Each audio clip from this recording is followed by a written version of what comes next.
Hello, my name is Aarti Kalkote. I am representing Team Tech Savvy. My project partners are Murlidhar Tirupati and Vamsi Dasri. We designed a satellite communication system. Here is the design of our satellite communication system. It consists of satellite hub controller and 3 devices. These 3 devices are connected to the satellite hub controller through a serial link, and satellite hub controller is also connected to the data center through serial link. Devices has its own queue to manage the request received while the hub controller is busy with other requests.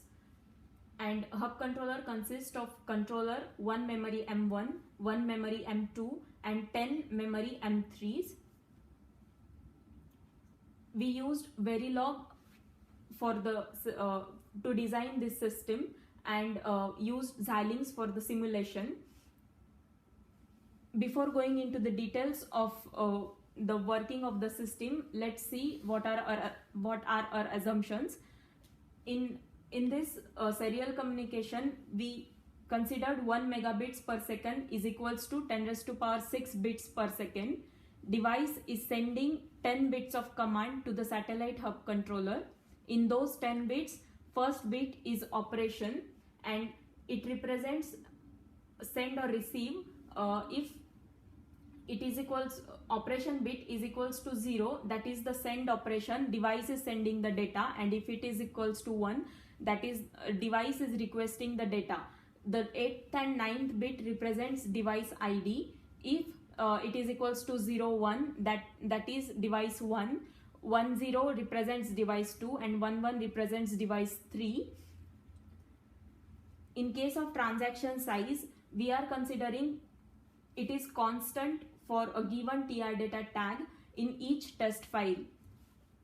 For these 2 bits, if these are 1 1, that represents 128 bytes of data, 0 1 512 bytes of data and 1024 bytes of data. We allocated 5 bits for the TR data tag as there are only 31 TR data tag requests, and as we discussed, there is a queue on the device side to manage all the requests. That queue is having a request number that represent which requests need to be sent next to the satellite hub controller. In case of satellite hub controller, we are having 3 types of memories. M1 is of 256 bytes, M2 is of 512 bytes and M3 is of 1024 bytes, and all the memories are having 16-bit wide data bus, and all the buffers used in the system are 16-bit wide. We used counters to keep the track of the request queue and to keep the track how many times we use the TR data tag. Let's go into the details of memory. Memory M1 is splitted into 2 parts. The second part is used to store the data, but in the first part we are storing a queue and a lookup table. In the lookup table, bits 10 to 15 represents the memory address of this TR data tag, and bits 14 15 represents transaction size of that TR data tag, and bits 10 to 13 represent the counter for that TR data tag, that means how many times we use the TR data tag, and bits 0 to 9 are used to store the queue. Memory 3 is one of the memory 3 is splitted into 8 parts, 8 chunks of 128 bytes of data, so that we can allocate that memory to the TR data tag with 128 byte size, byte transaction size. We also used 9 1024 memories to allocate them to the TR data tags with transaction size 1024, and 1 512 to allocate it to the transaction size of 512 bytes. Let's go into the details of how the send and receive requests are working. When the device is sending command of the send request, the satellite hub controller will fetch the value of TR data tag, then it will fetch the associated tag counter from the lookup table. If that tag counter is not equals to 0, that means that TR data tag is accessed and it is present into the memory, into the local memory. So satellite hub controller will fetch the value of address of that memory location and send the data to the device from that memory location. If the tag counter is equals to 0, that means the TR data tag is not present into the local memory and So if the controller now will check for the availability of the memory. If the memory is available, it will fetch, it will receive the data from the device and store it into the local memory.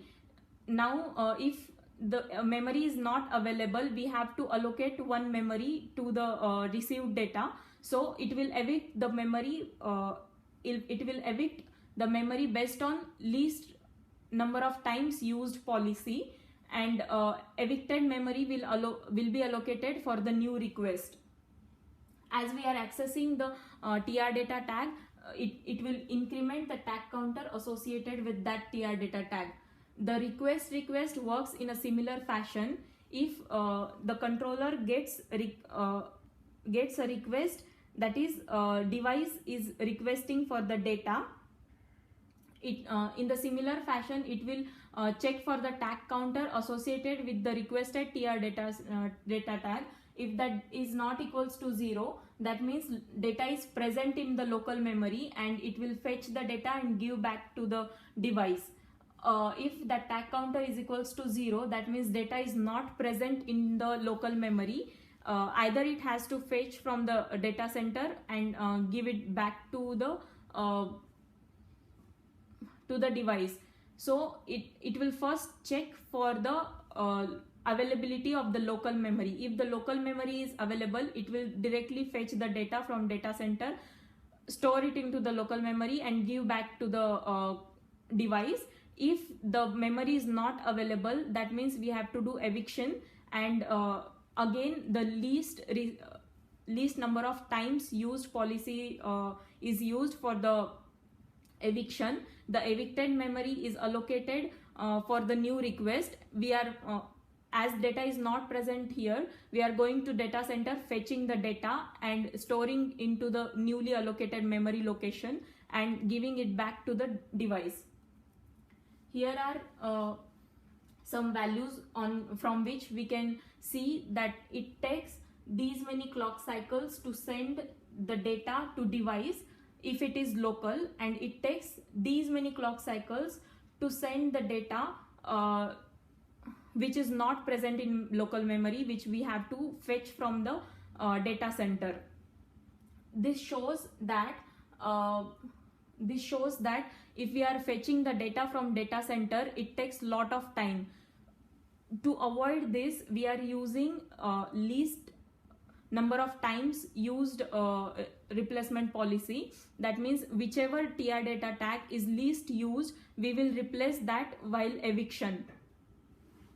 To implement this policy, we are considering the tag counter values. Whichever tag, whenever we are accessing the TR data tag, we are incrementing the associated tag counter.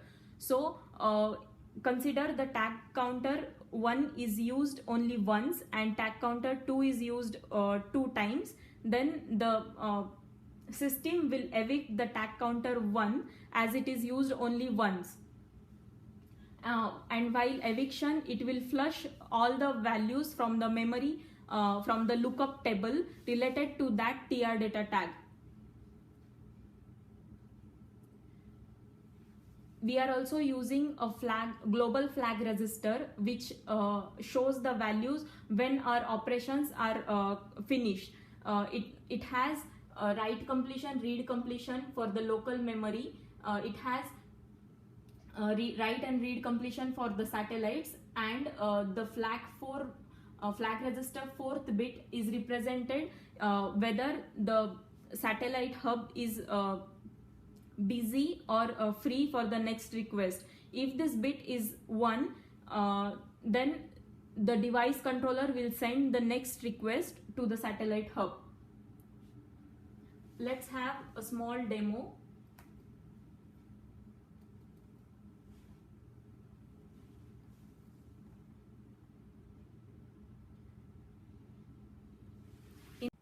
For the demo purpose, we are assuming that we are using only two 128 bytes memory.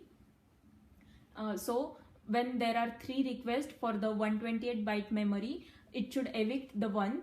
In this test file, we can see that the TR data tag 1 is accessed twice and 2 is accessed once. So when there is a request for the TR data tag 3 with transaction size 128 bytes, it should replace the TR data tag 2 as it is least number of times used. So in the memory, we can see that these bits represented by the received command, this bit represented by the device ID, and the first 6 bits represent the address of memory.